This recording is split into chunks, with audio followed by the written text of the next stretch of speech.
乔伊波伊究竟是什么人？整个和之国篇一直有一条隐藏线，不断抛出和空白100年间有关的秘密。直到1036话，尾田还没有忘记挖新坑。消失在历史长河的露娜里亚珠，显然也知晓关于乔伊波伊和太阳神妮卡这两段传说的真相。大家好，我是朱爱笨。新年伊始，我们就从海贼王1036话的细节分析开启今年的故事。现在我们来简单梳理一下连载了3年多的和之国篇里，尾田留下的所有线索。982话，无理之徒 Miss 无理之徒。凯多询问大蛇，想知道赤鞘武士身上有没有关于拉夫德鲁的线索。这里先给凯多定了调，他也需要凑齐路标，同时和武士们一样，并没有看过那本玉田日记。984话，我的圣经。大河再次强调了这一事实，并指出了玉田航海日志里记录的主要内容，玉田豪曼的一生以及重要的事。前者我们已经知道了差不多了，后者才是重点伏笔。这里多说一嘴，目前并没有证据证明这本日记里面记录了去往拉夫德鲁的路径。我个人倾向于没有记录，因为这样会让4块路标历史正文的设定变得相当滑稽，等于有了一条通关捷径。尾田好不容易抛出的设定不会这样自己画崩的。那么大河所说的重要的事到底是什么呢？结合上下文，我们已经可以大致分析出来了，是玉田的遗志。它有2部分组成，先开国，然后帮助乔伊波伊迎接世界黎明。玉田到过拉夫德鲁后，知晓了第一和空白100年的秘密，并明白了为什么和之国要锁国，以及光月一族有开国的历史使命。根据预言，20年后乔伊波伊一定会出现并来到和之国。为了让和之国成为他的助力，必须让这个国家开国。为了实现这个预言，玉田付出了性命。然而就跟命运安排的一样，光月家讨伐凯多失败了，和之国进入了20年的寒冬。这也是玉田能预见到的结果，所以才会在遗书中直接告诉石夫人，真正的主角们将在20年后进入新世界，而舞台就是那场白胡子临终前也预言过的巨大战争。这也许也是光月玉田在讨伐凯多时没有向海外求援的原因之一。他早就预见到了失败的结局，因为在乔伊波伊和新时代们到来，3大古代兵器成熟前，世界不会有任何变化。996话，最强所在之岛，罗单独闯入鬼岛地下寻找路标历史正文，中间插入了一段回忆杀，强调了低之一族的坎坷命运。仔细回想一下，向鬼岛发起讨伐的3名船长，有2个名字里都有 D， 路飞是名牌，罗是隐名。基德虽然表面看起来没有 D， 但他的名字尤斯塔斯基德，角色原型取自13世纪的海贼僧侣尤斯塔斯，与17世纪苏格兰海贼威廉基德。是不是发现基德的名字里少了一个 D， 或者说他是不是隐藏了一个 D？ 无论基德是不是未公开的 D 之一族，这3名船长组成的讨伐联军已经成为命运中即将出现能够击败凯多的人。999话，酿好美酒带军来。大河在向桃子介绍自己时，透露了玉田日记里的秘密。他认为桃子能把路飞这群人带到和之国来，并不是偶然，而是命运。从大河的反应来看，名字里有 D 的人一定与即将到来的世界黎明、乔伊波伊这些符号有关。紧接着1000话，草帽小子路飞。大河聊到日记里的内容时，镜头来到世界名画四皇 vs 超新星，完全实锤了玉田的预言。双方随即爆发激战，四皇预想中的碾压并没有出现，而超新星们也没有觉得对手不可战胜。路飞觉醒霸王色缠绕后，真的有了与凯多一较高下的力量。1011话，斗杀了仁义，屋顶剩下凯多与路飞的1v1。当时凯多看着路飞的笑容，曾经喃喃自语地说了一句：越是绝境，笑得越欢，越笑就越。这里尾田故意没有写出话的完整内容，路飞也是出现了一个问号，算是挖了一个小坑。直到后面1014话，人生的拙劣演出者路飞被凯多打败丢下大海，并说了一句：你也没能成为乔伊波伊啊。我们可以判断，之前凯多没有说完的那句话，应该就是越笑就越像乔伊波伊吗？这里我们已经可以看出，凯多虽然没有见过玉田航海日志，但也知晓了部分拉夫德鲁的秘密。这些信息是从哪里获得的呢？直到1036话，从镜的回忆里可以看出，他一直认为凯多就是预言中的乔伊波伊，并将创造一个镜想要的世界。消失在历史长河中的露娜里亚珠应该也知晓空白100年的部分秘密。凯多初登场时就声称要发动世界最顶级的战争，抬起鬼之岛时又说要开创一个暴力的世界。无论是凯多还是镜，都崇尚力量，都将自己与人类区别开，总是强调要用力量支配他人。如果说这就是强悍的露娜里亚族曾经做过的事，那么代表人类自由的第一之一族反抗被称为神的露娜里亚族，给世界带来和平，就说得通了。到了1018话，圣平 vs 福之福，尾田又引入了另一个角度来述说这段反抗奴役的历史。在露娜里亚族繁盛的远古时代，奴隶们信奉着名为太阳神妮卡的传说战士，期盼他有朝一日能将人们从苦难中解救出来。妮卡也许真的做到过，解救了远古时代的奴隶，给他们带来了欢笑。追随妮卡自由信念的人，后来被称为低之一族，他们象征着反抗压迫的力量。而到了800年前，世界政府开始统治世界，因为某种原因抹去了100年间的意识，妮卡的传说也变成了一种禁忌。福之福之所以想要询问圣平，即是因为太阳海贼团的标志。贝舍泰格也是拯救了奴隶的英雄，他在被囚禁时，也许也受到过妮卡传说的影响。可想而知，这个传说对那些遭到奴役的人有多么强大的影响力。臭小天龙人就是一群奴役人类的万恶之源，所以天龙人对妮卡充满畏惧。而对人类来说，妮卡就是救星。是号称能够带来欢笑的人。乔伊波伊的名字本身也有欢笑的含义，所以在之前1018话的分析里，我们就认为这两个人设是有重叠的。尼卡就是某段历史中的乔伊波伊，乔伊波伊是一个称号，每个时代都有可能出现几个能够带来欢笑并有机会改变这个世界的人，然而只有最终达成的人才会被称为乔伊波伊。空白100年间的那位乔伊波伊到达了伟大航路的终点，留下了巨大的宝藏，但也留下了遗憾，没有实现与当时的鱼人公主的约定。巨大王国消失，被天龙人和世界政府取代，真正的历史被刻在石碑上，送往世界各地。数百年后，罗杰再次到达终点，看到了乔伊波伊留下的秘宝，却因为来得太早，古代兵器尚未成熟，无法完成这终极成就。他将这座岛屿取名为拉夫德鲁，意为欢笑传说，然后将拿下One Piece的愿望寄托给了自己还未出生的儿子。所以他并没有成为那个时代的乔伊波伊，而凯多将镜从庞克哈萨德的实验室中救走，并且也有足够强的实力能够登顶，所以他自然也成为镜心目中的乔伊波伊候选人。世界的黎明到底会是什么样？是一个暴力疯狂的世界，还是一个自由平等的世界？也许在他真正到来之前，每个人的答案都不同。凯多想要的是前者，他要和大妈结盟，夺取古代兵器后拿下这个世界；而白胡子、关于玉田、罗杰期盼的是后者，他们的意志分别透过艾斯、大和、香克斯汇聚到路飞身上。可以说，路飞就是这个时代的乔伊波伊，预言之子。他正在超越前人的成就，并因缘际会般逐步汇聚起3大古代兵器。太阳所对应的即是黑夜，无论是现在的和之国还是整个世界，目前都笼罩在黑夜中，而路飞所带领的新世代们正在开启黎明。这么说来，也许我们猜了这么久的第一只意志，指的就是黎明。到这里为止，我们已经把和之国篇出现的线索梳理了一遍，关于乔伊波伊的脉络也逐渐清晰了。和之国篇之所以能成为一个如此重要的篇章，即是因为路飞和凯多战斗的结果将会改变整个时代。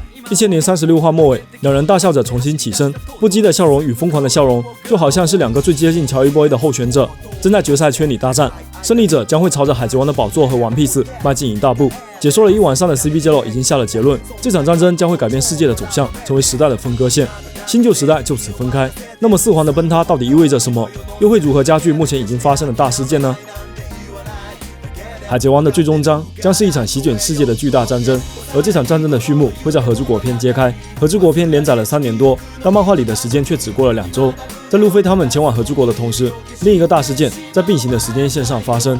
实际上，在925话空白，解说员黑胡子就亲自为我们说明了，目前世界上有2个大舞台，一个是凯多所在的和之国，另一个就是萨博去往的圣地。当时圣地玛丽乔亚召开了4年一次的世界会议，路飞的后宫们也齐聚盘古城中。不过在会议的第4天，萨博为了夺回大雄，与海军大将绿牛藤虎正面冲突，并随后引发了众多事件。这部分内容直到现在还是伏笔的存在，尾田讳莫如深，但却有计划的从侧面透露出一些零碎的信息。目前我们掌握的大致有：萨博生死不明，阿拉巴斯塔王族出事，王下七武海被废除，黑屋子开始行动，与海军争夺某物。关于这部分剧情的猜测，我们之前的视频已经分析了多次，今天着重分析 CP0 所说的会被鬼岛战局结果加剧的局势。按照 CP0 的推测，如果新时代们获胜，意味着2名四皇同时崩塌。如果再叠加王下七武海被废除的影响，原本已经脆弱的势力平衡将被彻底打破，曾经的3大势力不复存在，大海将变得比2年前的顶上战争时更加狂暴。如果这个时候再出现某个极具价值的事物，很可能引发各方势力的争夺，从而揭开那场巨大战争的序幕。那么这个事物会是什么呢？在海贼王的世界里，除了One Piece本身以外，能够引起各位大人物们争夺的，就是可以借此得到One Piece的东西了。我想你已经有答案了，3大古代兵器。2年前的七水之都篇就围绕着冥王的争夺展开，2年后的愚人岛篇直接抛出了海王，而唯一还没有公开的天王则与现在的桃之助有密切关联。根据科比所说，目前大海上发生的事件，即便出动全部海军也应付不过来，是不是有巨大战争内卫了？按照黑屋子所说的，与其让海军夺去，不如自己收下。那么黑屋子海贼团的动向一定与海军和大将们一致，要么是去讨伐七武海，要么是去获取古代兵器。以黑团目前的实力，几个七武海恐怕已经不放在眼里了。地奇的目标更可能是后者，古代兵器之一。按照排除法，白星被卡普安全送回愚人岛，天王则还未正式公开，所以最有可能的就是冥王出事了。还记得985话凯多宣布新鬼子岛计划时的台词吗？他和大妈结盟的原因，正是为了夺取古代兵器后，进一步去拿下One Piece，并且也已经点明古代兵器的存在必然会让世界陷入恐惧和战争，整个大背景都串起来了。由于合诸国的闭锁，国内接收不到海外的消息，但是凯多、德雷克、CP0 这些人除外，他们知晓目前大海上发生的事件，所以凯多的发言不是空穴来风。有意思的是，冥王的存在本身也与奈菲鲁塔利王族有千丝万缕的联系。薇薇和父王寇布拉，他们作为创立世界政府的20位王之一的后裔，一直保守着冥王的秘密，然而当库布拉从罗宾口中得知还有真实的历史存在时，心态就崩了，对目前为止的历史产生了强烈质疑，也才有了后来在世界会议期间他要求与吴老星会见的剧情。而吴老星也同时察觉到了危险，将其视为了叛徒。那么可想而知，一旦他们想要动手清除这个不稳定因素，就绝不会手下留情。库布拉在整个世界会议期间至少做了2件事，其一就是以受害者的身份提议废除玩下七武海，其二就是与吴老星的会面，很可能对虚假历史发起了质问，他很可能将历史正文的存在公之于众。而冥王的线索就在阿拉巴斯坦王国地下的那块石碑上，于是古代兵器重现人间，成为各方争夺的焦点。但解读仍然需要罗宾，这就解释了为什么在和之国 CP0 才想起来要抓捕罗宾，也解释了为什么黑色玛利亚那么执着的想要活捉罗宾。因为现在整个世界到了需要解读历史正文、夺取古代兵器的时候了。到这里，世界会议期间发生的大事件与和之国目前发生的变化就串联起来了。解读历史正文成为一切的关键，罗宾自然成为了暴风眼。这就给了草帽一伙离开和之国后面对狂暴的战争埋下伏笔。而2名四皇的崩塌意味着王座的空缺，曾经拦在海贼王宝座面前的阻碍突然消失了，海贼们再次回到了同一起跑线，会有更多势力为了争夺古代兵器而互相攻伐，战争席卷全世界。而作为海上治安维护者的海军，即便全部出动，也无法应付这种规模的混乱。这就是即将到来的海贼王最终章的大背景。那么大家最为关心的罗宾会有生命危险吗？要讨论罗宾的安危，就不得不聊到目前鬼岛的局势。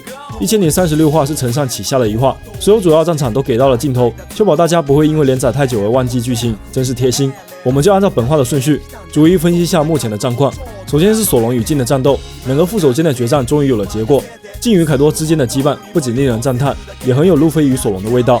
尾田用2段对称的回忆杀，会有一种寄生于和生亮的感觉。也许没有路飞他们的话，镜真的能辅佐凯多成为海贼王吧。但索隆不再有顾虑，放手一战，也终于得到了研磨的认可。可以说这一战，索隆通过了研磨的试炼，配得上地狱之王的名号。但这3把刀应该还没有完全变成黑刀，留下了继续提升的空间。镜从空中跌落，与奎因一样，暂时告别了鬼之岛。但他们2个都有惊人的生命力，从空中摔下来直接挂掉是不可能的，应该会掉落在什么地方。在鬼岛决战的尾声来接应战罢的凯多，围观镜与索隆这场战斗的是一名拥有飞行能力的目视者。讲道理，他难道不应该去救一下镜吗？居然还在这里直播。索隆倒下后的镜头可以看到背后有血迹出现，看来也是受伤不轻。加上毛皮族密钥的副作用，索隆此战之后怕是要重伤了。接着来看大河这边，经过一番波折，终于抵达了武器库，最后一名盲霸者也出现了。能被分配来看守武器库，六鬼的实力应该是比较强劲的。大河似乎早就料到了这个状况，所以在1032话时就主动邀请二牙来协助自己。二牙果然也是没让人失望，直接连人带门一起撞飞了。大河与二牙为什么会有交情？为什么二牙这么听大河的话呢？看来尾田是准备放到之后再来交代了。小时候的大河在鬼岛上没有朋友，二牙又正好是10个盲霸者中唯一一个下半身不是正常腿的人，他会不会因此受到排挤，与大河偶然结识，惺惺相惜呢？目前大河与火前坊的速度几乎一致，很可能同时抵达火药库。再来看乌索普这边，相信这一段对话又会引来争议。绝境中的大神对小菊和警卫门的武士文化大加批判，乌索普一向人设都是胆小怕事，但这其实也是求生欲拉满的体现，跟武士们动不动就要自我牺牲的精神恰好是2个极端。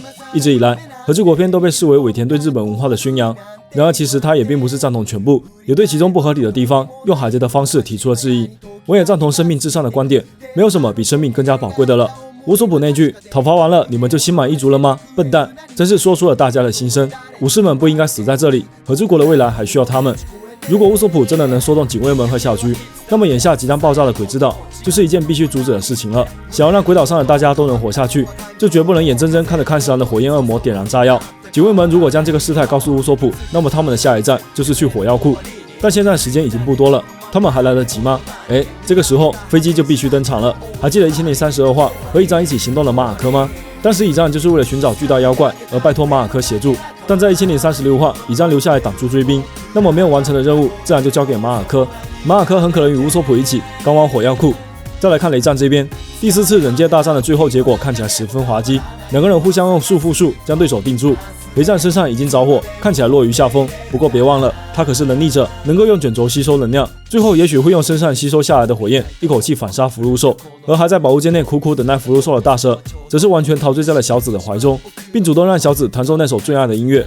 不出所料的话，就是那首《月姬》了，也是关于玉田最爱的曲子。和之国几次篇章转场都伴有小紫的音乐，这一次会不会也要把镜头转到和之国海外呢？接着来看 CP0 这边，很意外，德雷克就这样落败了，但想想好像也合理。他之前就被奎因打成重伤，本来就是残血状态。阿普丢下他独自逃走，一切就像当年在香波地群岛一样。阿普将海贼的生存之道体现得淋漓尽致。如果和巴基、乌索普组成一个海贼团，生存率能达到200%。两名 CP0 虽然赢下了战斗，但看起来也不轻松。他们很强，但没有到可以碾压鬼岛这些怪物的程度。即便不考虑其他人，草帽一伙还有圣平、布鲁克、弗兰奇等等战力，想要拿下尼可罗宾并不简单。更关键的是，待看板已经全面，事态的发展已经超出 CP0 的预料。他们再待下去就要面对越来越多的敌人。我们可以大胆估计，鬼岛爆炸的消息将成为最后一根稻草。CP0 在眼看百兽海贼团大势已去，鬼岛又面临毁灭的绝境时，会放弃任务，暂时撤退。最后，我们来聊聊三治的眉毛。如果尾田没有画错，三治眉毛的方向又变回来了，区别击败奎因时的样子，变得跟外骨骼觉醒前一样了。所以三治的力量是短暂涌现后又消失了，还是说三治创造了杰尔玛改造人的另一种形态，有感情、有力量，并且不会被加治操控的完美改造人？关于三治眉毛的研究，我们从1023话的分析开始，已经多次提到，最后的结论与我们最初的猜想越来越接近了。但是我们觉得三治的眉毛漩涡方向区别于他的几个兄弟和姐姐，和恶魔果实的表皮一致。如果杰尔玛改造人和恶魔果实的力量都源自血统因子理论，那么由于索拉喝下了猛药，影响了加治的改造，最后诞生的三治保留了情感，但他的力量却沉睡了，没有像他的兄弟那样在童年就表现出来。直到这场鬼岛决战，三治穿上战斗服后，体内的力量开始苏醒，遭到奎因几次重创后，外骨骼终于完全解放，三治的身体强度迈入新台阶，媲美了他的几个改造人兄弟。此时眉毛漩涡的方向也跟他们一致了。但三治在击败奎因后，将小老鼠送还给小朗的情节，已经证明自己没有失去情感。假设不是尾田画错，那就只能说明他还是将三治眉毛漩涡的方向作为与其他杰尔玛改造人的差异。只有三治同时获得了情感和力量。之前眉毛漩涡的短暂变化，只是因为力量刚刚觉醒时的不稳定。而战斗服以后会成为三治力量进阶的钥匙，需要穿上它来完全解锁科学战士的全部能力，也算是给未来的大战埋下伏笔。所以这里到底是笔误还是尾田故意为之？等待后续单行本发行时，看看官方有没有修正就知道了。以上就是本期海贼王1036话细节伏笔分析的全部内容啦。1037话继续是合刊状态，更新时间不确定，大家稍安勿躁。情报更新后，作为本会第一时间带来解读，敬请期待。